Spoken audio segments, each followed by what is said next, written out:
Aquí el apóstol Pablo, como todo siervo de Dios, como todo pastor, el apóstol Pablo ruega y dice que ora por los hermanos, por la iglesia, para que sean llenos del conocimiento de Dios, de la voluntad de Dios, en toda sabiduría e inteligencia espiritual, de tal manera que puedan agradar a Dios en sus vidas, sirviéndole y honrándole. Leamos entonces Colosenses capítulo 1, versículo 3 al 14.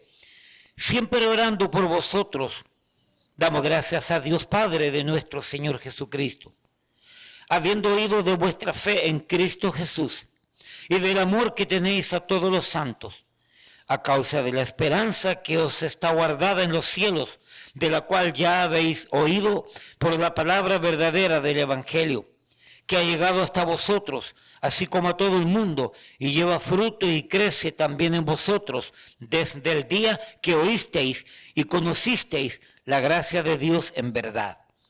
Como lo habéis aprendido de Epafras, nuestro siervo amado, que es un fiel ministro de Cristo para vosotros, quien también nos ha declarado vuestro amor en el Espíritu, por lo cual también nosotros, desde el día que lo oímos, no cesamos de orar por vosotros y de pedir que seáis llenos del conocimiento de su voluntad en toda sabiduría e inteligencia espiritual, para que andéis como es digno del Señor, agradándole en todo, llevando fruto en toda buena obra y creciendo en el conocimiento de Dios, fortalecidos con todo poder, conforme a la potencia de su gloria, para toda paciencia y longanimidad, con gozo, dando gracias al Padre, que nos hizo aptos para participar de la herencia de los santos en luz, el cual nos ha librado de la potestad de las tinieblas y trasladado al reino de su amado Hijo, en quien tenemos redención por su sangre,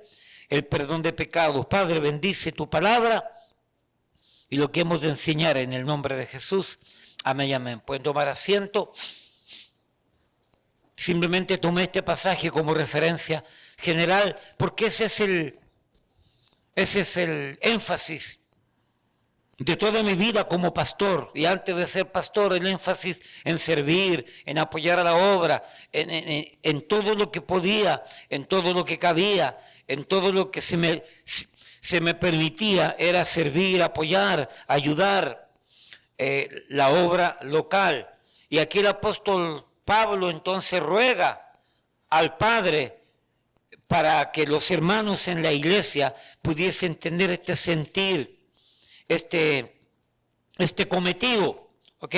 Y hablábamos en la mañana acerca del nuevo tema que estoy enseñando hoy día en la mañana y en la tarde, y posiblemente el domingo que viene, no sé todavía, pero es tocante a qué nos impide el servir al Señor, que nos impide el involucrarnos de una manera más activa, poniendo a disposición de la obra de Dios nuestros talentos, nuestras capacidades, nuestras virtudes, porque es parte del llamado, es parte del propósito de Dios. Es importante entender y conocer y practicar lo que es la voluntad de Dios en el ámbito general como en el ámbito privado, personal. Y este tema entonces nació como consecuencia que en el mes de enero principalmente, sin querer, me di cuenta que la mayoría de los temas giraban en torno al compromiso para con la iglesia, para con la obra local y todo eso. Por eso entonces me he envuelto en esta pequeña serie, por decir así, para hablar acerca de qué nos impide verdaderamente el servir al Señor con libertad, con responsabilidad, con diligencia. Por eso el tema es el obstáculo de los pecados capitales, ¿ok? Y hablábamos acerca de los pecados capitales, que es una enseñanza desarrollada por un papa por allá por el año sexto después de Cristo, ¿ok? 500, 600 años después de Cristo, donde se desarrolló una enseñanza donde establecieron 7 pecados principales. Y estos 7 pecados principales se les llamó capitales. ¿Por qué capitales? Porque como consecuencia de estos 7 pecados capitales, surgían otros más detrás de ellos. Es decir, los 7 pecados capitales son la cúspide. Y por causa de la acción pecaminosa propia del ser humano, por causa de la acción irreflexiva o reflexiva del ser humano, y por causa de la tendencia natural, humanamente hablando, normal, humanamente hablando, de la pecaminosidad propia del ser humano, sucedía entonces que el ser humano se deja llevar por esa naturaleza y al envolverse en uno de estos pecados capitales es arrastrado desarrollando, practicando otro tipo de pecado, con otro tipo de prácticas, hundiéndose propiamente tal en lo que es una vida ajena a Dios, ajena a la obra de Dios. ¿Por qué? Porque el pecado nos ata. Porque el pecado nos ciega. Entonces llegábamos a la conclusión que lo que nos impide a nosotros verdaderamente servir al Señor con libertad, pudiendo hacerlo, teniendo capacidades, es simplemente el pecado. El pecado. Y lo que implica el pecado en nosotros, que nos aturde, que nos engaña, que nos enceguece, que nos empobrece en el sentido emocional, que nos empobrece en el sentido espiritual. Entonces en la mañana hablábamos de la lujuria, hablábamos de la gula y hablábamos de la avaricia, que los 3 tienen relación en que los hombres que se dejan llevar por esta tendencia pecaminosa, por estas prácticas pecaminosas, son ávidos, son hambrientos, tienen este tipo de apetencia que los descontrola y que buscan satisfacer su yo. Y el gran peligro que hay muchos seres humanos que caen en esta tendencia de tal manera que desarrollan una actitud deshumanizada. Porque lo único que importa en aquel ser humano que lleva esta tendencia pecaminosa, descontrolada, disoluta, desenfrenada, lo único que termina es preocupándose de mí mismo. Yo soy lo que importa, yo soy lo que vale, yo tengo que complacerme, yo tengo que hacer esto, tengo que sentirme bien, tengo que gratificarme, yo me lo merezco. Entonces yo. Y la esposa, y el esposo, y los hijos, y los vecinos, en segundo plano, por decir así, y los amigos. A esta persona con esta tendencia nada le importa, nada le interesa, solamente yo, complacerse. El cristianismo es fuera de yo. Fuera de mí. En Cristo tenemos el ejemplo máximo. No siendo igual a Dios, ni cosa a que aferrarse, se entregó hasta la muerte y muerte de cruz por amor al ser humano. Se desprendió completamente. Entonces, caemos en eso. Rápidamente para avanzar, para no dormirlos tanto, seguimos entonces con... Y brevemente que tengo aquí, la lista de los 7 pecados no aparece en la Biblia como la describe la Iglesia Católica tradicional. Pero en el libro, no lo busque, pero en el libro de Proverbios sí aparece Proverbios 6. 6 cosas aborrece Jehová y aún 7 abomina su alma. Aparecen 7 tipos de práctica pecaminosa: los ojos altivos, la lengua mentirosa, las manos derramadoras de sangre inocente, el corazón que maquina pensamientos inicuos, los pies presurosos para correr al mal, el testigo falso que habla mentira y el que siembra discordia entre hermanos. 7 pecados, una lista de 7 pecados en el Antiguo Testamento. Luego tenemos en Mateo capítulo 15, donde tenemos otra lista de 7 faltas, de 7 pecados, donde dice: ¿no entendéis que todo lo que entra en la boca va al vientre y es echado en la letrina. Pero lo que sale de la boca, del corazón sale, de la mente sale, y esto contamina al hombre. Entonces Cristo dice, lo que entra al hombre no lo contamina, es lo que sale. Porque lo que sale, sale del corazón. Recuérdese, de la abundancia del corazón habla la boca. Entonces, por versículo 19, porque del corazón salen primero los malos pensamientos, que se convierten en sentimientos, que se convierten en acciones controlando mi voluntad.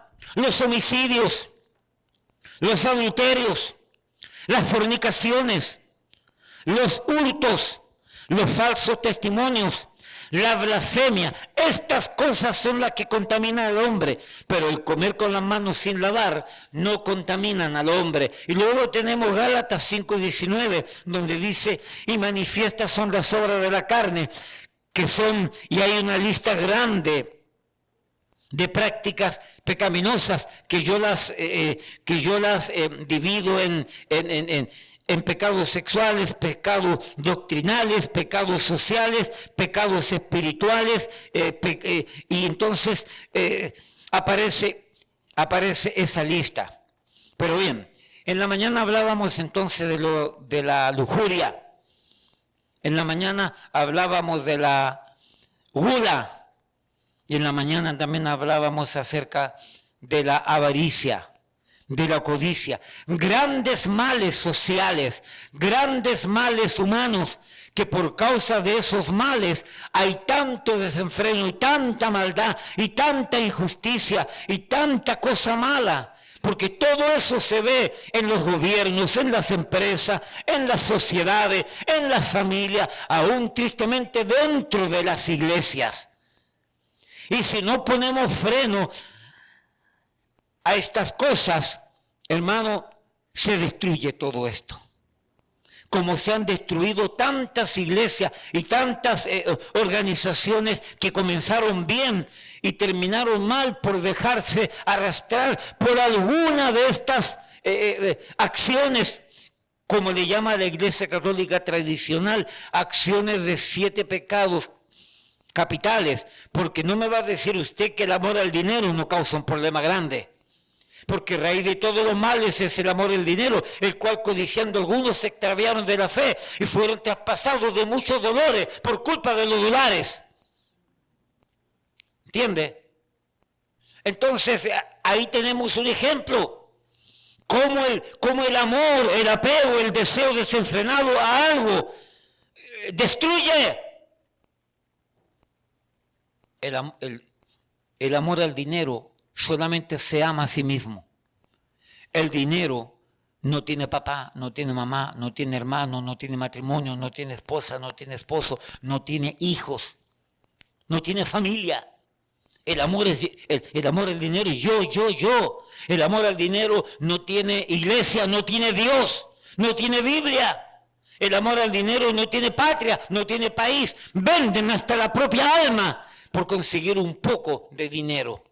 Venden el alma al mismo diablo. Por eso que son peligrosas estas tendencias. Y el pueblo de Dios debemos de cuidarnos. Bueno, avancemos entonces. Entonces tenemos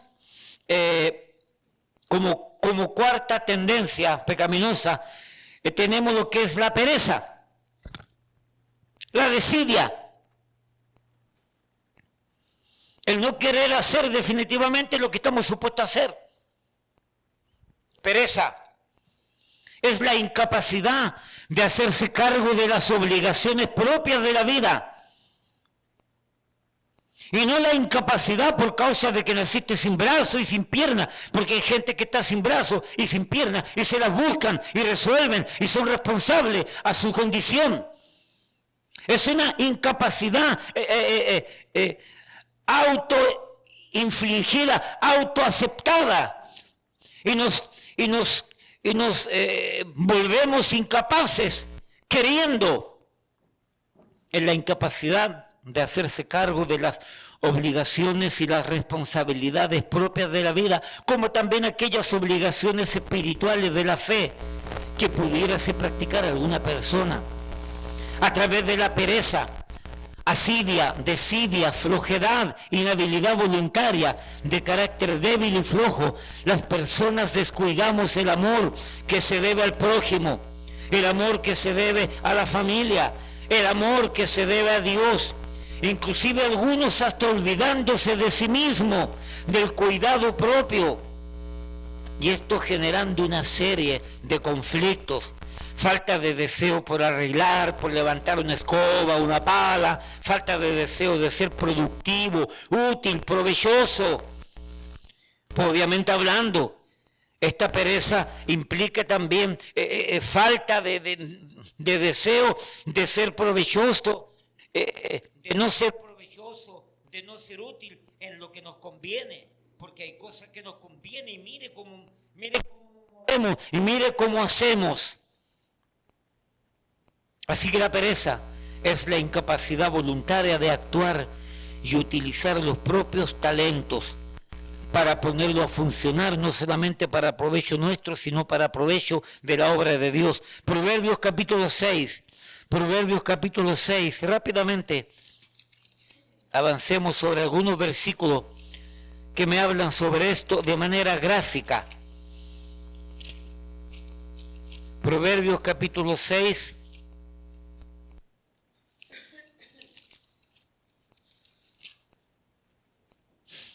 Proverbios 6:6.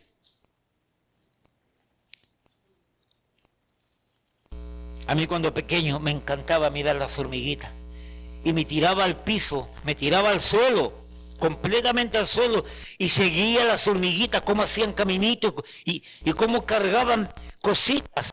A mí me encantaba mirar, a alguien más le encantaba mirar, Sandy también, a Natanael también, cómo me encanta, Lili también. Siempre ella, Josie, que son hermanas las dos, ¿cierto? Y yo me tiraba al piso y cómo miraba las hormiguitas, qué increíble, es increíble, ¿ok? Las abejas también son, las hormigas y las abejas son animalitos, son insectos que son, pero mire, son un verdadero ejército, laborioso, constructivo. Menos los zánganos no hacen nada y se comen todo. No estoy diciendo nada por si acaso. Proverbios 6:6. Ve, mira a la hormiga, oh perezoso.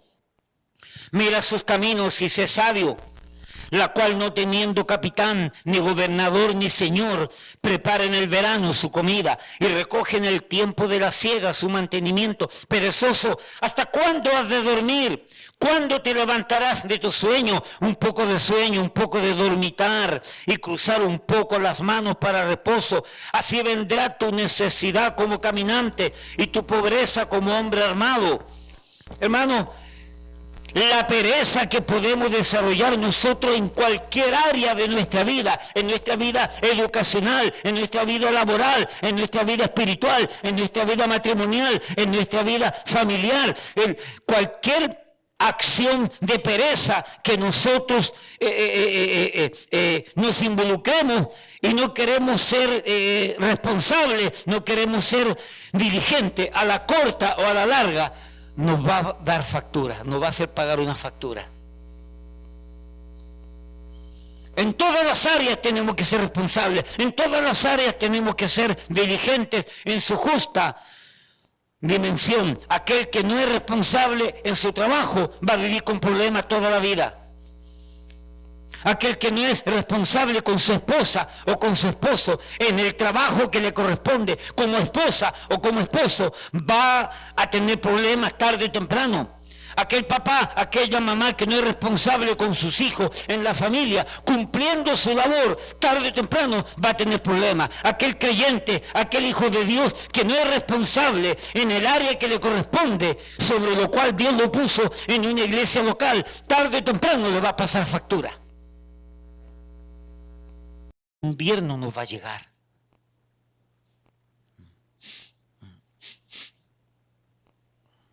Hay muchas mucho que podemos avanzar sobre esto. Proverbios 13. Proverbios 13.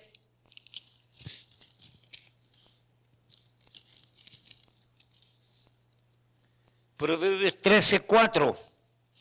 El alma del perezoso desea y nada alcanza, mas el alma de los diligentes será prosperada. Proverbio 24:27. Proverbio 24:27.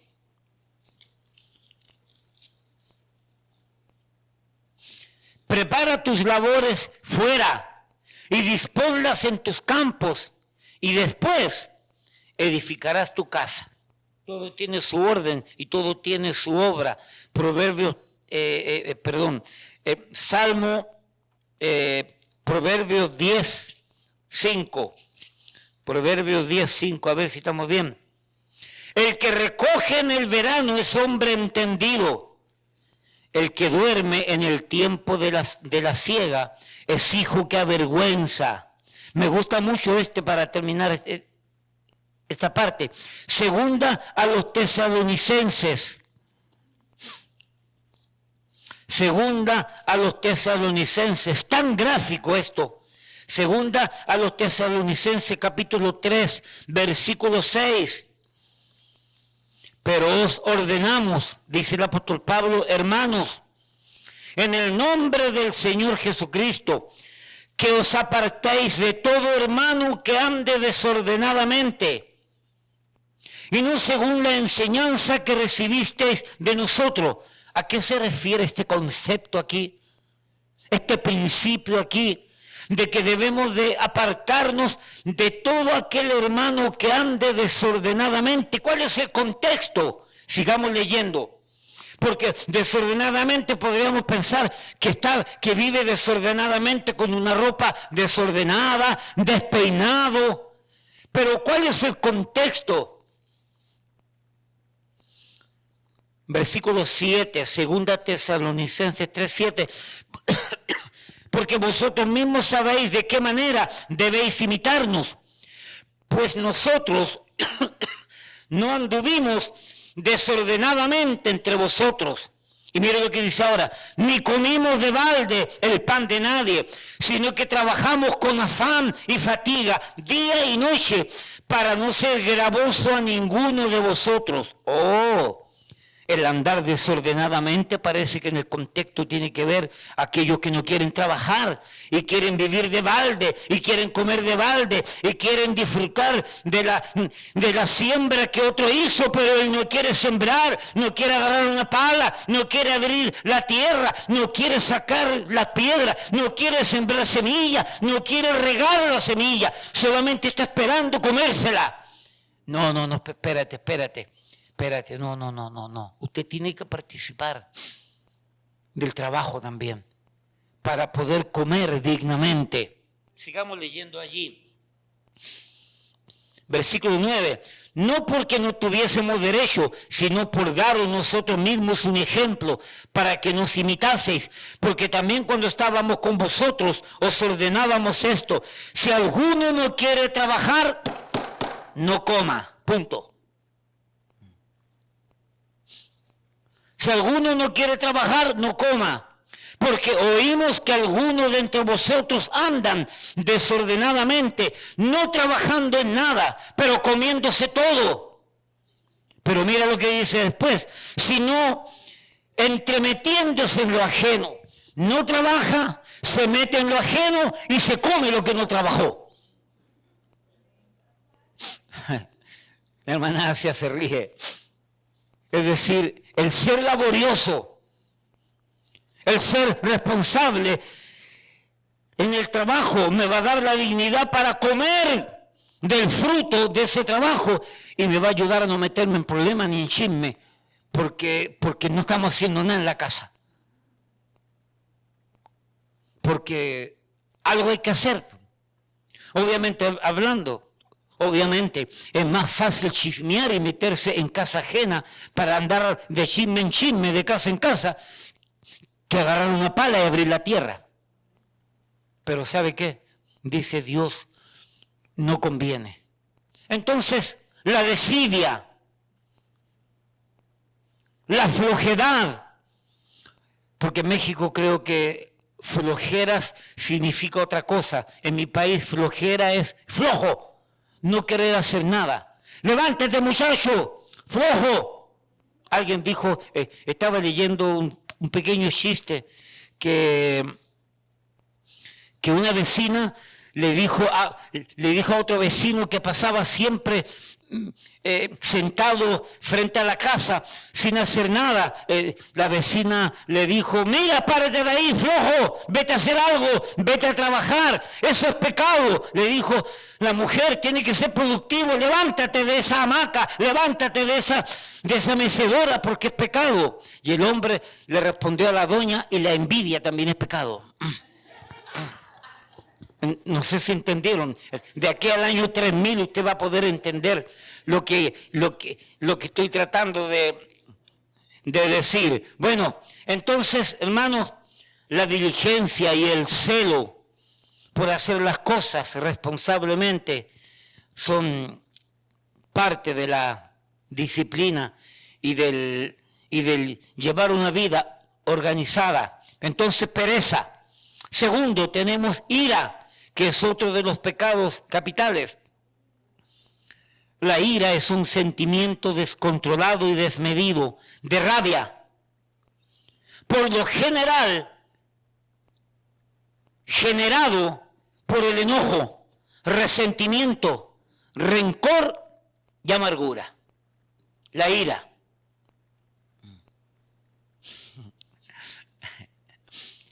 La hermana se ríe. Vuelvo a repetir, según el comentario, porque estos son pensamientos que yo escribo y que obviamente hablando, no todo lo que leo escribo, pero esto tiene sentido. La ira es un sentimiento descontrolado y desmedido de rabia, por lo general generado por el enojo, resentimiento, rencor y amargura, que impulsa a cometer actos de violencia, tanto verbal como físicamente hablando, contra otros o contra sí mismo. A veces la ira se relaciona con la impotencia ante la realidad y la impaciencia y despierta actitudes como la discriminación y el ajusticiamiento incorrecto al margen de la ley.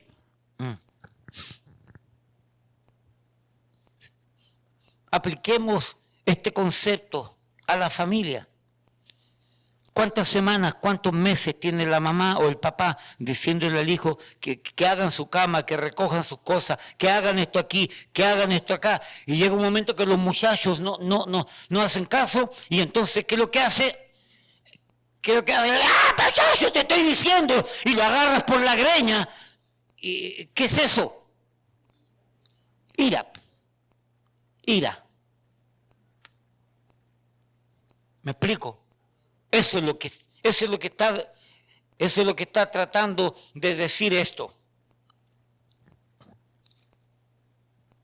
Santiago capítulo 1, rápidamente. Santiago capítulo 1.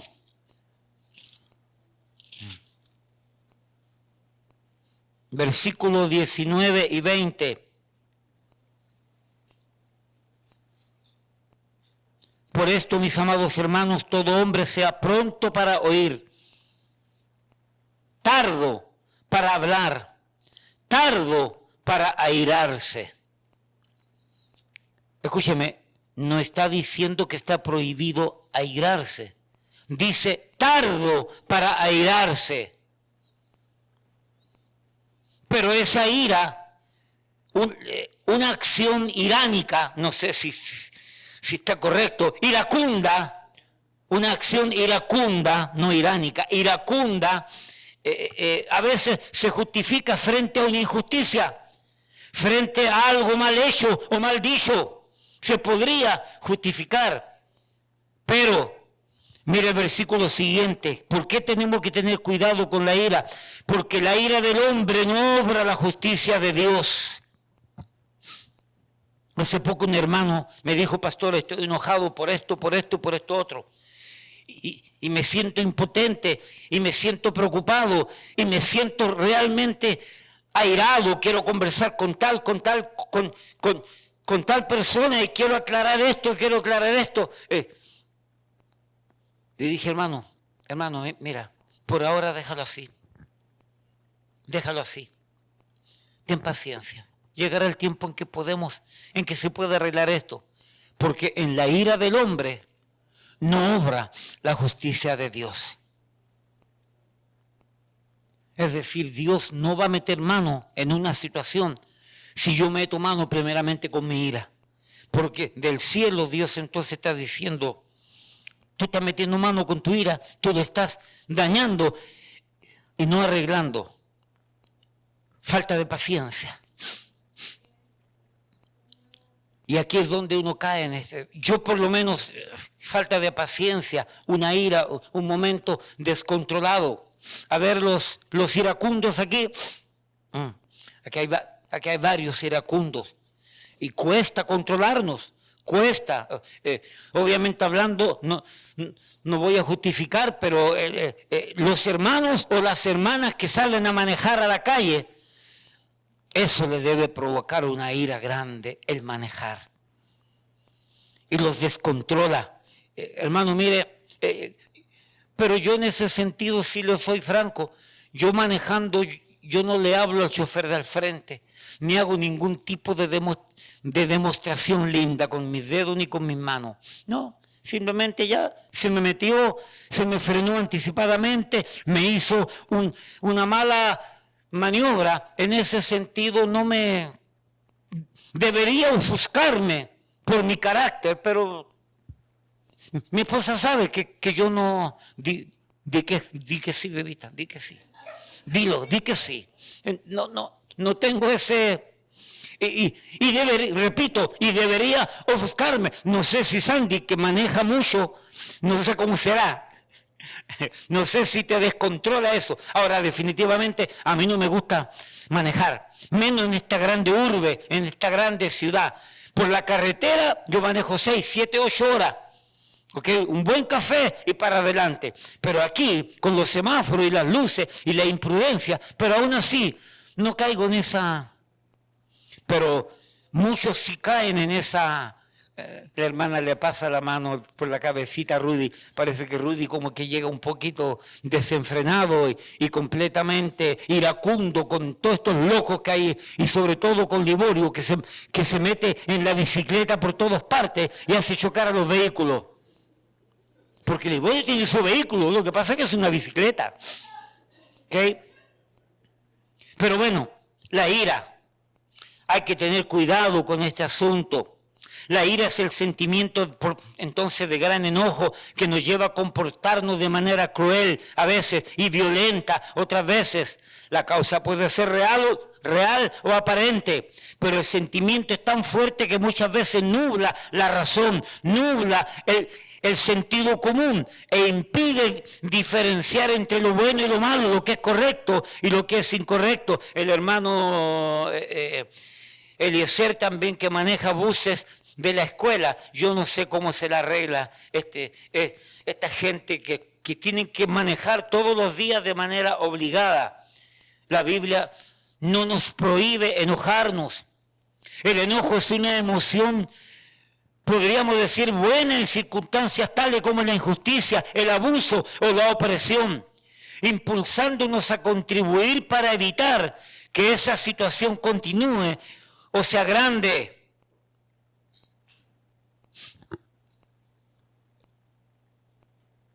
A mí no me gusta ver que un hombre esté golpeando a una mujer. Yo lo detesto.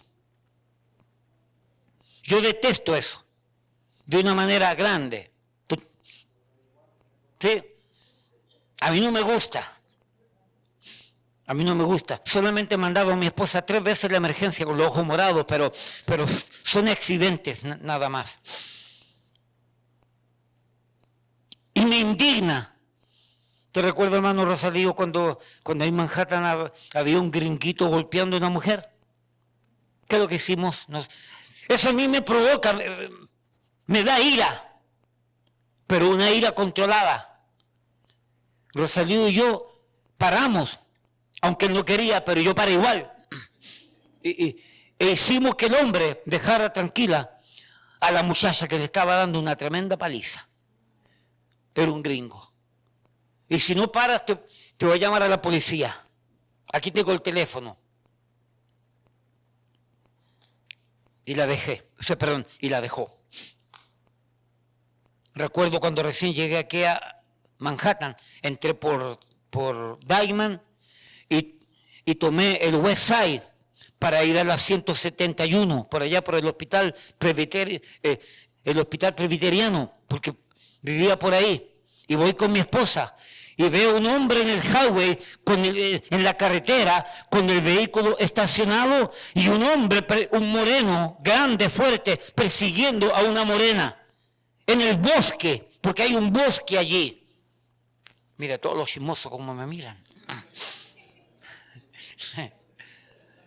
Y a mí me indigna ver un hombre persiguiendo, golpeando a una mujer. Y yo iba con mi esposa.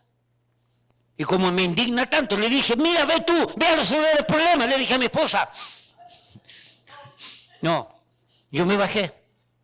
No había nadie. Me bajé. Algo tengo que hacer, algo tengo que impedir. Es una ira que no te descontrola, que logras tener ese dominio propio para poder hacer algo que se está haciendo mal. Y yo apenas hablaba inglés en ese tiempo, ahora hablo más. Pero mi presencia, solamente mi presencia, el moreno que iba persiguiendo a la morena, mi presencia lo hizo cuidarse un poco.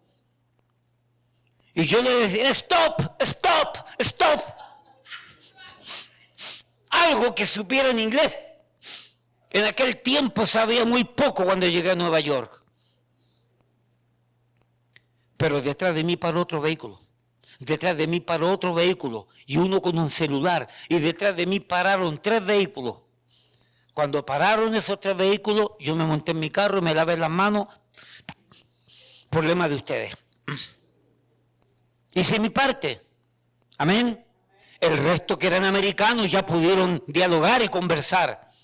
Entonces hay una ira que a veces es necesaria, pero que no nos nubla, que no nos ofusca, que no nos descontrola, que no nos permite salirnos del dominio propio. Por lo tanto, es una ira permitida por Dios. Y muchas veces dice, airaos, pero no pequéis, no se ponga el sol sobre vuestro enojo.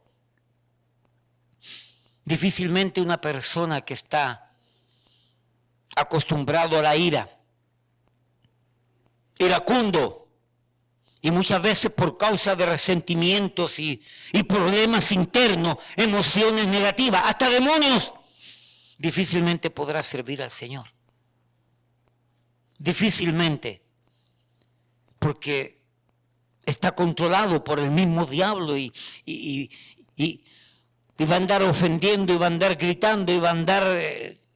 y todos pasamos por momentos difíciles, ¿ok? Pero hay que lograr ese control, hay que evitar todo esto. La ira es una emoción negativa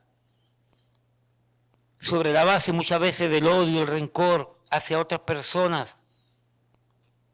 Romanos 12, 19, no os venguéis vosotros mismos, amados míos, sino dejad lugar a la ira de Dios. Porque escrito está, mía es la venganza, yo pagaré, dice el Señor.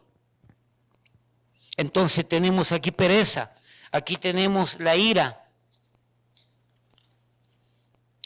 Otra de estas faltas es la envidia.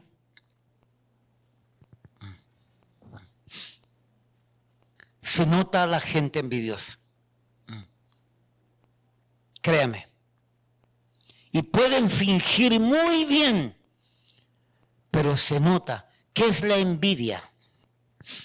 La envidia es ver al otro, o es ver a los otros prosperando y que yo no puedo prosperar.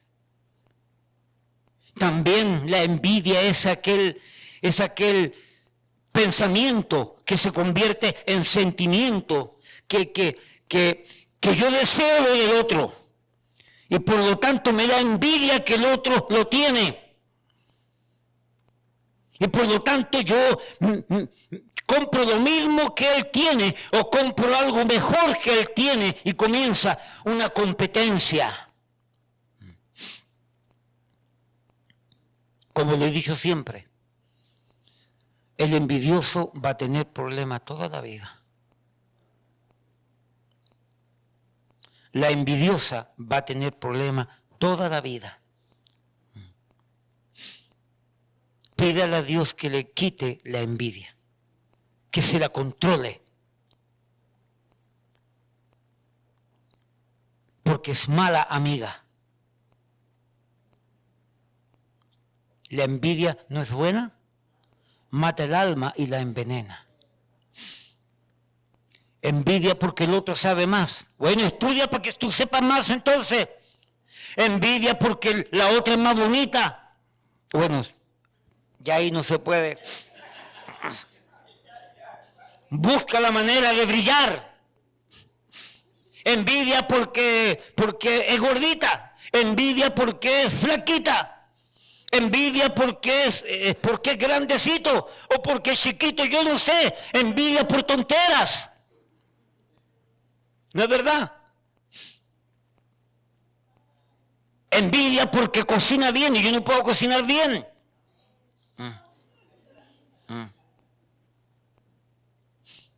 Y no se hable de la envidia porque se compró un carro nuevo o porque se compró una casa.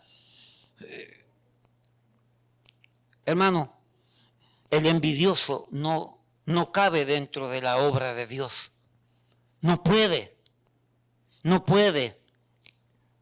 La envidia. Proverbios 14:30.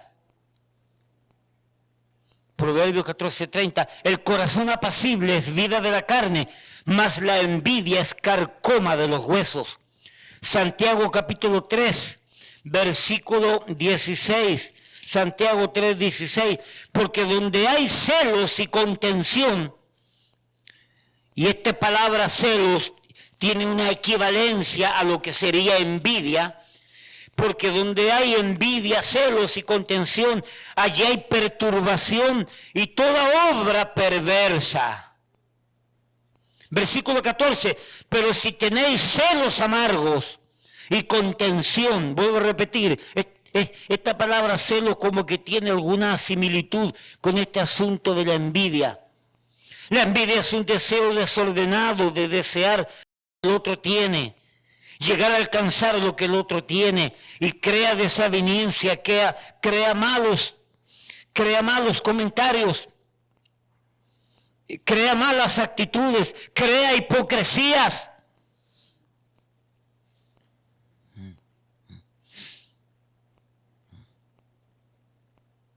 Yo he conocido tanta gente envidiosa. Tuve un tío que por la envidia que sus propios hermanos alcanzaban más cosas que él, un tío lejano de la familia de los Olivares, porque mi padre es Huayco Olivares y que un primo hermano de él, un tío, le decíamos tío, y porque los hermanos de él lograron una instrucción académica más alta, más desarrollada y entonces eran profesores, eran maestros, un trabajo más limpio, según él, más decente y ganaban más. Ese tío trabajaba en las minas del cobre. Y como él quería surgir igual que sus hermanos y les tenía envidia a los hermanos, comenzó a robar en la empresa para conseguir dinero extra. Por la envidia. El hombre terminó sacado afuera, preso por un tiempo, y después no podía trabajar en muchos lugares porque quedó manchado su nombre.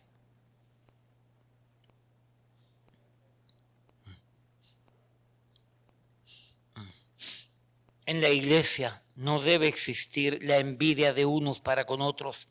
Debemos de cuidarnos. Bueno, finalmente, la soberbia, el orgullo, es la apreciación descontrolada de nuestro propio valor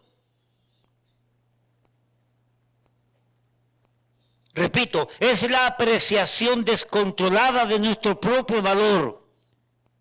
El orgulloso, el altanero, el narcisismo, la vanidad, la egolatría, nos hace ser orgullosos y soberbios. Hay muchos que se creen mejores que otros.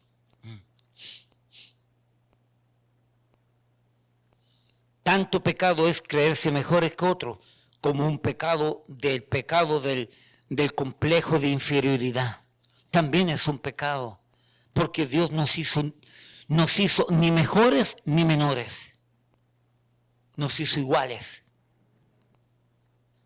Pero el medio ambiente, la sociedad, las burlas, las críticas han desarrollado en nosotros lo que es o el sentimiento de que soy menos o el sentimiento de que soy más. La altanería, en este caso, de creernos superiores a los demás, de creernos mejores que los demás, de creernos únicos y que sabemos más que los demás. Por lo tanto, yo opino y todo el mundo tiene que quedarse callado. Salmo 138, 6. Aunque el Señor es sublime, mira al humilde, pero al altivo lo reconoce de lejos, al altivo, al soberbio. Yo debí haber buscado un versículo que dice que nadie se estime más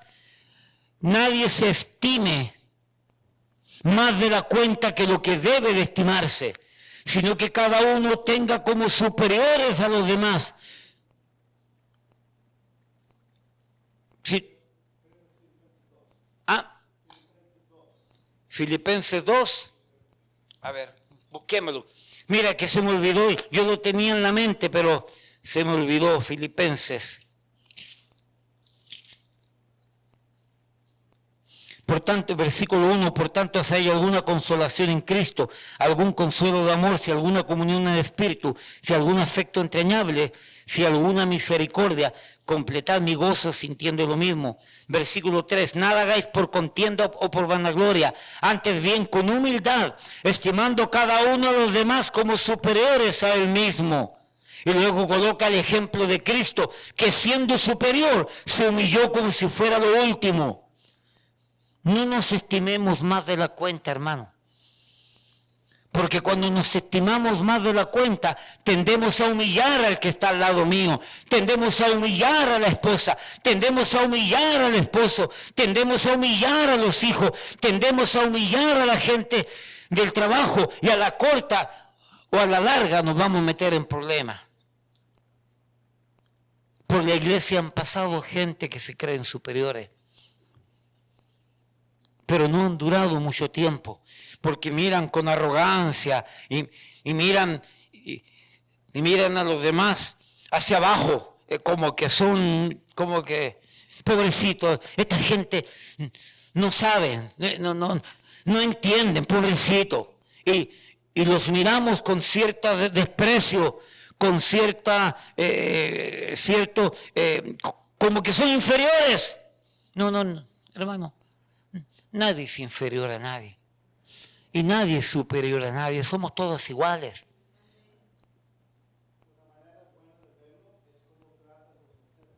¿Perdón? Es como trata.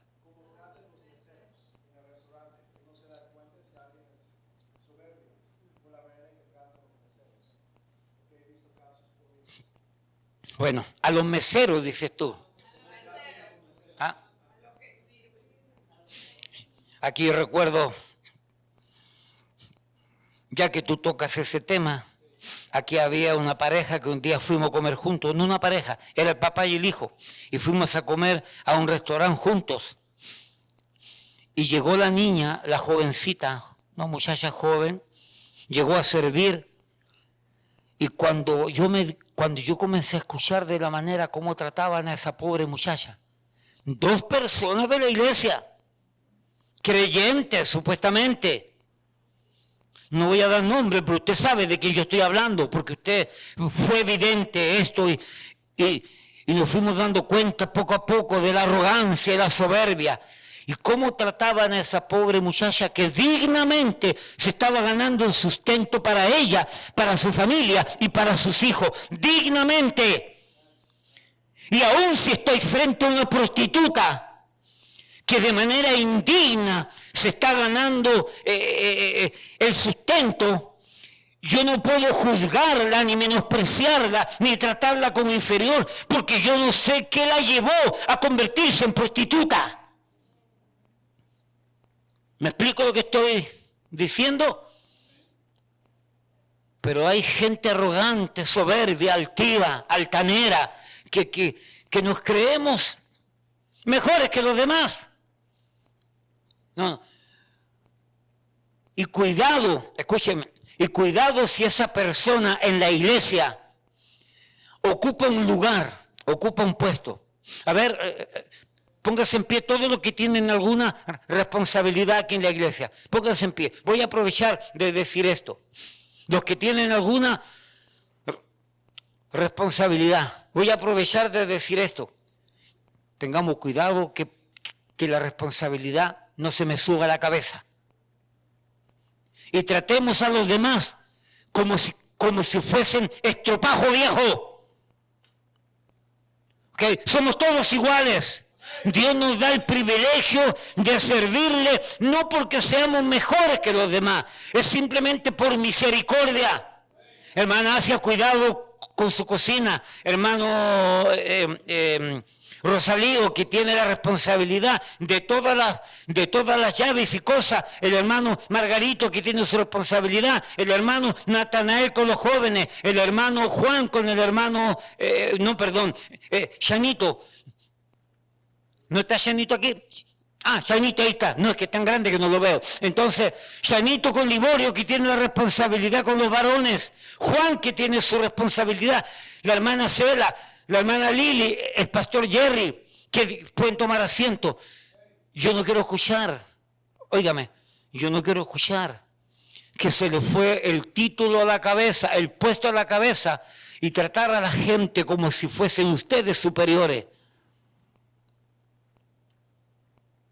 Yo no quiero escuchar eso.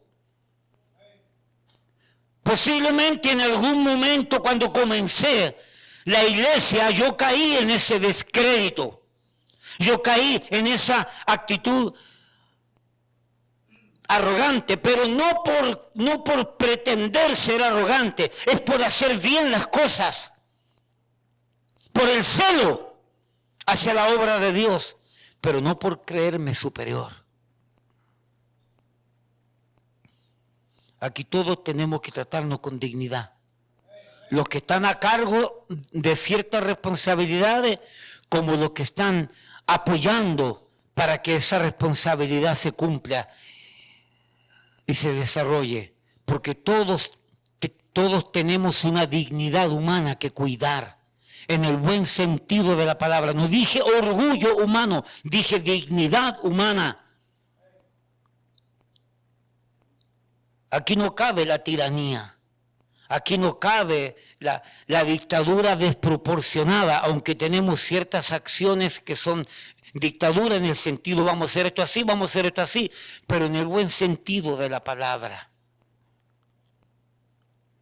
La arrogancia no va con Dios, la altanería no va con Dios. Y por eso que las gentes altaneras no duran mucho. A uno yo recuerdo que yo le decía, porque lo noté de un comienzo con ese espíritu, muchas veces, inclusive un día lo paré. Le dije, hermano, párese, pónganse en pie. Usted en su país era esto, otro, pero aquí usted no es nadie. A la franca se lo dije. Usted aquí no es nadie, usted es igual que todos los demás. Y para llegar a algo usted va a tener que escalar, igual que todos. Y el hermano con su sonrisa, sí, amén, pastor, y se sentaba él con su parsimonia. ¿Quién recuerda ese evento que estaba predicando sobre algo? Fue hace como 20 años más o menos. ¿Ok? aclarando cosas, bajando, cortándole las alas a algunos que llegan con un espíritu de superioridad. Y nos convertimos en arrogantes y en soberbios, pisoteando a los demás. No dura mucho, porque todo lo que sube mal, baja. Repito, todo lo que sube mal, baja. Veamos un versículo aquí, Proverbios 8:13, para ir terminando. Proverbios 8:13. El temor de Jehová es aborrecer el mal. Es decir, aquel hombre, aquella mujer, aquellos creyentes que tememos a Dios. El que teme a Dios aborrece el mal, la soberbia y la arrogancia y el mal camino y la boca perversa aborrezco. La soberbia y la arrogancia. Proverbios 16:8. Proverbios 16:8. No, déjelo ahí porque no está. Perdón, 18, Proverbios 16:18. Antes del quebrantamiento es la soberbia, y antes de la caída la altivez de espíritu. Y yo soy el único que sabe, y yo soy el único que tengo la razón, y yo soy el único que valgo la pena, yo soy el que entiende las cosas, yo soy el que estoy bien, yo soy el que puedo, yo soy el que tengo. Antes del quebrantamiento, óigame, antes del quebrantamiento aparece la soberbia. Y somos quebrantados de tal manera, óigame, somos quebrantados de tal manera que después volvemos a nuestro vómito. Yo sé por qué digo esto. Volvemos a nuestro vómito. Y es increíble cómo Dios paga al soberbio. Nadie tiene el monopolio de la verdad. Solamente el arrogante y el soberbio, que cree que todo lo sabe, que él es el único inteligente, él es el único capaz, él es el único que puede hacer las cosas. Van a ver cuando yo me vaya, a ver cómo se la hacen sin mí. Contentos estamos sin usted, contentos estamos sin usted. Y seguimos iguales. El arrogante no admite. El arrogante no reconoce. El soberbio cree que siempre está bien. Hasta que el Señor lo deja caer de allá arriba porque subió mal. Y se levantó en una escalera débil que se movía con facilidad. Y cuando cayó de allá arriba se ha dado un golpe en el suelo, en el piso, en la tierra, que todavía le está doliendo. Ojalá que por lo menos al caer reconozca que estaba equivocado, pero algunos caen y siguen con su soberbia, porque dice que se cayeron porque por alguna razón que ellos no son culpables.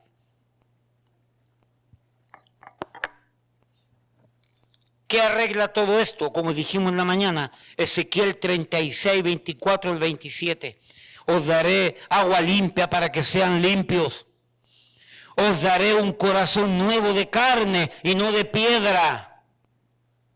Y entonces haré que andéis en mis decretos, en mis estatutos y en mi voluntad, que es lo que dice Dios.